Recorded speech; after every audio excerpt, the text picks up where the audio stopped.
शक्तिपीठ नैना देवी के समीपवर्ती घवांडल सामुदायिक स्वास्थ्य केंद्र की हालत खस्ता हो चुकी है। यह स्वास्थ्य केंद्र रेफरल अस्पताल बन चुका है। स्थानीय जनता के अनुसार अस्पताल में एक्स-रे स्पेशलिस्ट डॉक्टरों की कमी के चलते उन्हें भारी परेशानी उठानी पड़ रही है। यहाँ तक कि मरीजों को पेयजल और शौचालय की सुविधा भी उपलब्ध नहीं है। शक्तिपीठ नैना देवी के समीपवर्ती घवांडल सामुदायिक स्वास्थ्य केंद्र रेफरल अस्पताल बन चुका है। युवक मंडल चिलट के अध्यक्ष राकेश कुमार, महासचिव भगतराम और अन्य लोगों ने बताया कि नैना देवी के घवांडल में अस्पताल होने के बावजूद क्षेत्र की जनता को उपचार के लिए विवश होकर आनंदपुर साहिब और चंडीगढ़ जाना पड़ रहा है। नैना देवी के घवांडल में अस्पताल होने के बावजूद क्षेत्र की जनता उपचार के लिए तरस रही है। धन संपन्न लोग तो धन बल पर अपना उपचार करवाने में सक्षम है, लेकिन निर्धन लोगों को अपनी किस्मत पर खून के आंसू बहाने पड़ते हैं। बात यहीं पर खत्म नहीं होती। घवांडल अस्पताल में गर्भवती महिलाओं के प्रति डिलीवरी सुविधा भी नहीं है। इस अस्पताल में 30 से 35 किलोमीटर स्थित दूरवर्ती क्षेत्रों से घवांडल अस्पताल में उपचार के लिए लोग आते हैं, लेकिन जब उन्हें रेफर किया जाता है तो उन्हें आर्थिक और मानसिक परेशानियों से गुजरना पड़ता है। स्थानीय जनता ने प्रदेश सरकार से आग्रह किया है कि जनहित में स्पेशलिस्ट डॉक्टरों सहित घवांडल अस्पताल में मूलभूत सुविधाएं उपलब्ध करवाई जाए।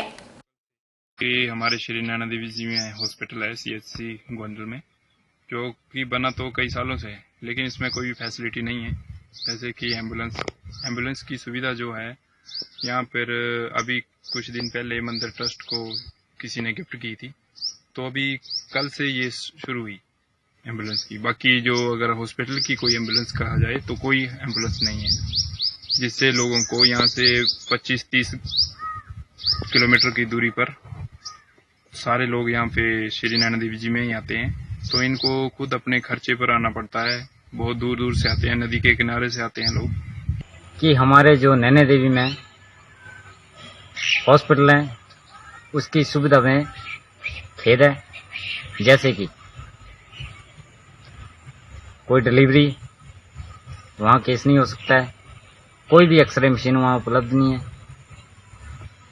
कोई भी सुविधा उसमें उपलब्ध नहीं है। अगर हमारे गांववासी वहाँ जाते हैं तो उनको डिस्चार्ज किया जाता है वहाँ से, जैसे कि आनंदपुर साहिब या चंडीगढ़। लेकिन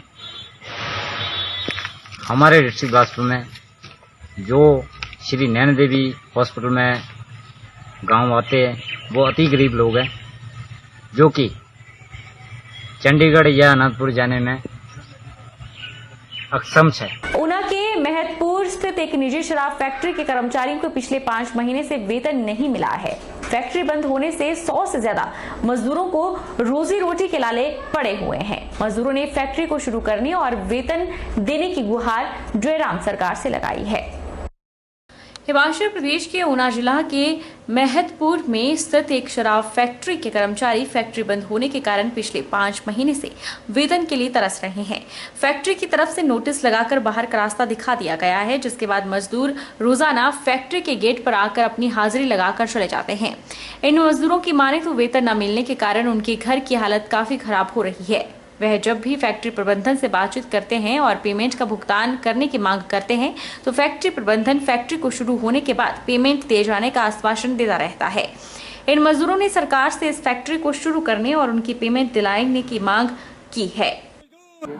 टोटली बंद, प्रोडक्शन बंद सरकार ने की, न वर्कर्स ने बंद की, न मालिक ने बंद की। अब आप क्या चाहते हैं? हम ये चाहते हैं कि इसको जो 1.5 करोड़ रुपया वो किस्तों में ले ले, सरकार आदेश दे, तब जाकर काम बढ़ेगा। इसके लिए मैंने खुद आज रेड्डी साहब से, राष्ट्रीय अध्यक्ष से बात की। समझने वाली बात है, उनसे मैंने परमिशन ले ली।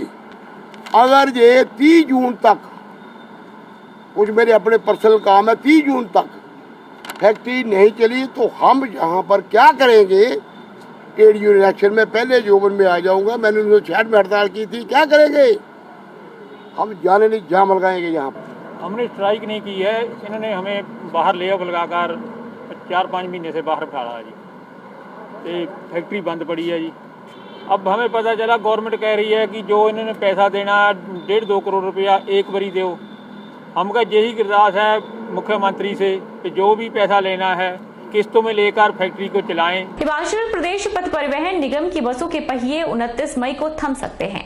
परिवहन निगम के ड्राइवर यूनियन ने सरकार को 29 मई का अल्टीमेटम दे दिया है और अगर 29 मई 12 बजे तक उनकी मांगे नहीं मानी गई तो रात 12 बजे से बसें खड़ी कर एक दिन की हड़ताल पर चले जाएंगे। बुधवार को शिमला ओल्ड बस स्टैंड में ड्राइवर यूनियन द्वारा गेट मीटिंग की गई और बस स्टैंड के बाहर धरना प्रदर्शन कर सरकार के खिलाफ जमकर नारेबाजी की गई। ड्राइवर यूनियन के अध्यक्ष मान सिंह ने कहा कि हिमाचल प्रदेश सरकार यूनियन से कोई बात नहीं कर रही। 12 मई से यूनियन गेट मीटिंग का आयोजन कर रही है और गेट मीटिंग के माध्यम से प्रदर्शन कर रहे हैं। बावजूद इसके सरकार वार्ता के लिए बुला नहीं रही। आज पूरे हिमाचल प्रदेश के कर्मचारियों से हिमाचल प्रदेश पथ परिवहन यूनियन के पदाधिकारियों से वर्चुअल बैठक की गई, जिसमें ये फैसला लिया गया है कि 29 मई को प्रदेश सरकार या प्रबंधन वार्ता के लिए नहीं बुलाती है तो 29 मई रात 12 बजे से 30 मई रात 12 बजे तक काम छोड़ो आंदोलन करेंगे और काम बिल्कुल नहीं किया जाएगा। उन्होंने कहा कि यूनियन छठे वेतन आयोग की सिफारिशें लागू करने, एरियर जो पेंडिंग है उसे देने की मांग कर रही है, लेकिन परिवहन मंत्री निगम के बारे में नहीं सोचते, ना सुनना चाहते हैं। ऐसे में मुख्यमंत्री से निवेदन किया गया है कि वह इसमें कड़ा संज्ञान ले और HRTC कर्मियों की सुध ले।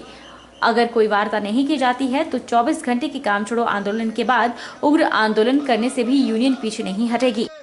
तो हमने एक डिसीजन जो है आज 18 तारीख को ये लिया कि अगर 29/5 को 12 बजे तक हमारे संगठन को प्रदेश सरकार या प्रबंधन हमें वार्ता के लिए नहीं बुलाता है तो 29/5 को रात 12 बजे के बाद 30/5 रात 12 बजे तक हम काम छोड़ो आंदोलन करेंगे और बस हम अपना काम बिल्कुल नहीं करेंगे। हिमाचल प्रदेश सरकार 2022 में बेहतरीन विकास के दावों पर मिशन रिपीट की बात मंचों के माध्यम से कर रही है, लेकिन क्या उसी विकास की राह पर शिक्षा को भी आगे बढ़ाया गया है? तो जवाब मिलेगा ना।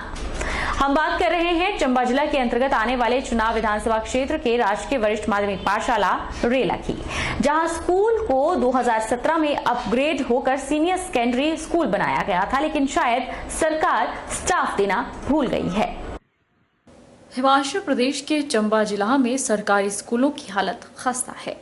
चंबा जिला के अंतर्गत आने वाले चुनाव विधानसभा क्षेत्र के राजकीय वरिष्ठ माध्यमिक पाठशाला रेला को कांग्रेस की सरकार ने स्कूल को 2017 में अपग्रेड किया था और स्टाफ नहीं दे पाई थी, लेकिन उसी तर्ज पर भाजपा ने भी इस स्कूल के साथ सौतेला व्यवहार करते हुए बच्चों के भविष्य के साथ खिलवाड़ करने का काम किया। सरकार बेहतर शिक्षा की बात करती है, लेकिन जिस स्कूल में 5 साल से 11वीं और 12वीं कक्षा के बच्चों को पढ़ाने के लिए एक भी प्रवक्ता ना हो, वहां बच्चों का भविष्य कैसा होगा? इसी बात से तंग होकर यहां के करीब 80 बच्चों ने दूसरे स्कूलों के लिए पलायन किया है ताकि उनका भविष्य खराब ना हो सके, लेकिन शायद नेताओं को शर्म नहीं आती जो इन गरीब बच्चों के अभिभावकों से अपने लिए विधानसभा चुनावों में वोट तो ले लेते हैं लेकिन सुविधाएं नहीं देते। हिमाचल प्रदेश विधानसभा के उपाध्यक्ष का यह विधानसभा क्षेत्र है। शिक्षा की हालत अगर इस विधानसभा क्षेत्र में ऐसे हैं तो अन्य विधानसभा क्षेत्रों में शिक्षा कैसी होती होगी? हालत तस्वीरें बताती हैं। उधर स्कूल के इंचार्ज संजीव कुमार का कहना है कि स्टाफ की कमी चल रही है, जिसके चलते परेशानी झेलनी पड़ती है। शिक्षा विभाग को भी इसके बारे में अवगत करवाया गया ताकि हमें भी कार्य करने में मुश्किल पेश न आए। इस समय जो समस्या है, हम काफी दिनों से स्टाफ के बारे में सरकार से डिमांड कर रहे हैं, हम नारेबाजी भी कर रहे हैं, वैसे भी स्टाफ मांग रहे हैं, डीसी साहब से मिल रहे हैं, लेकिन हमें पता है कि सरकार के पास पर्याप्त स्टाफ नहीं है। तो मैं तो यही सोच रहा हूँ, यहाँ पब्लिक ये सोच रही है कि ये जो नंबर प्लेट है, नेम प्लेट लगी हुई है, सुरेंद्र भारद्वाज जी ने ये इसका स्कूल का उद्घाटन किया हुआ है और +2 का, तो स्टाफ का बंदोबस्त नहीं किया था उन्होंने भी। और अब सरकार के 5 साल पूरे हो रहे हैं, इसके लिए सरकार ने कोई नीति नहीं बनाई।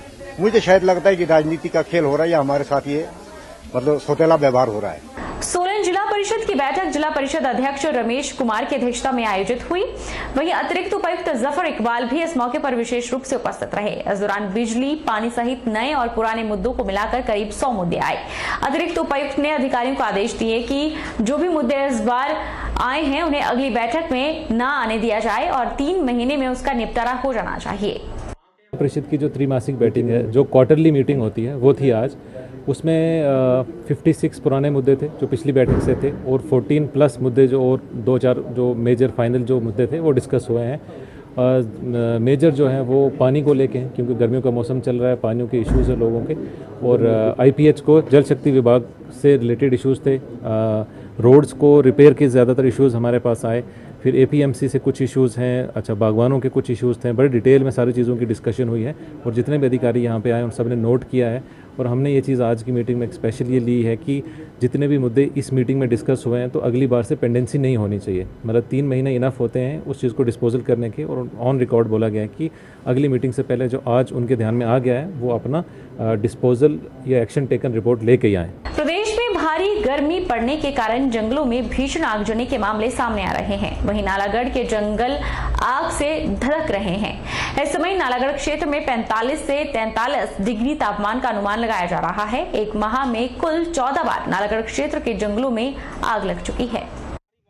एक महीने में कुल 14 बार नालागढ़ क्षेत्र के जंगलों में आग लग चुकी है। DFO नालागढ़ यशुदीप सिंह ने जानकारी दी कि भारी गर्मी के कारण नालागढ़ के जंगलों में आग लग रही है और नालागढ़ क्षेत्र में बारिश कम होने के कारण जंगलों में पेड़ों की पत्तियां सूख के गिर रही है और इस समय नालागढ़ में 43 डिग्री सेल्सियस तापमान होने के कारण सूखी पत्तियां आग पकड़कर भीषण आगजनी में परिवर्तित हो जाती हैं और इसी कारण नालागढ़ क्षेत्र के जंगलों में एक महीने में करीब 14 बार आग लगने के मामला सामने आया है और आगजनी में जंगल का कुल 75 हेक्टेयर क्षेत्र को नुकसान पहुंचा है, जिसमें न केवल जंगल की जमीन है बल्कि श्यामलात जमीनें भी हैं और कुछ जमीन हिमाचल सरकार की भी है। वहीं इस आगजनी के कारण 30 से 35 हजार तक का नुकसान वन विभाग को हुआ है। वन विभाग के कर्मचारी दिन रात गश्त पर रहते हैं ताकि कहीं आग लगी हो तो समय पर उस पर काबू पाया जा सके और विभाग द्वारा लोगों को भी जागरूक किया जाता है कि वह अपनी घासनी में आग न लगाएं। वहीं कई जंगल ऐसे भी हैं जहां यातायात व्यवस्था का कोई साधन नहीं है। वहां 45 फायर वॉचर रखे गए हैं, जिसमें सारे 45 बीट्स में एक फायर वॉचर रखे हुए हैं। बाकी लोगों का सहयोग काफी मिलता है ताकि जिस क्षेत्र में अग्निशमन विभाग की गाड़ियां नहीं पहुंच पाती हो वहां फिर लोगों द्वारा फायर वॉचर और वन विभाग के कर्मचारियों द्वारा आग पर काबू पाया जाता है। समय से पिछले 1-1.5 महीने से बारिश भी बहुत कम हो रही है नालागढ़ क्षेत्र में और जो टेम्परेचर्स हैं वो भी 43 डिग्रीज तक पहुंच गया है। उसके कारण काफ़ी सूखी पत्तियों का जो वो है जंगलों में काफ़ी एकत्रित हो गया है।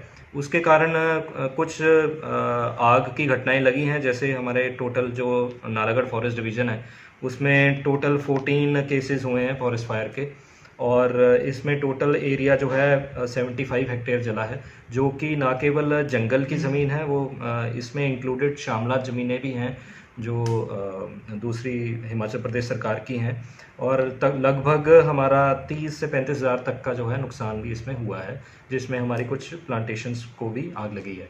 लेकिन फिर भी निरंतर हमारा स्टाफ दिन रात पेट्रोलिंग कर रहा है और जल्दी से जल्दी आग बुझाकर उसको कंट्रोल करने की पूरी कोशिश भी हमारी लगातार चल रही है। साथ में अवेयरनेस जनरेशन भी स्टाफ द्वारा की जा रही है। रुकेंगे एक छोटे से ब्रेक के लिए। ब्रेक के उस पार फौरन लौटेंगे, आप बने रहिए हमारे साथ।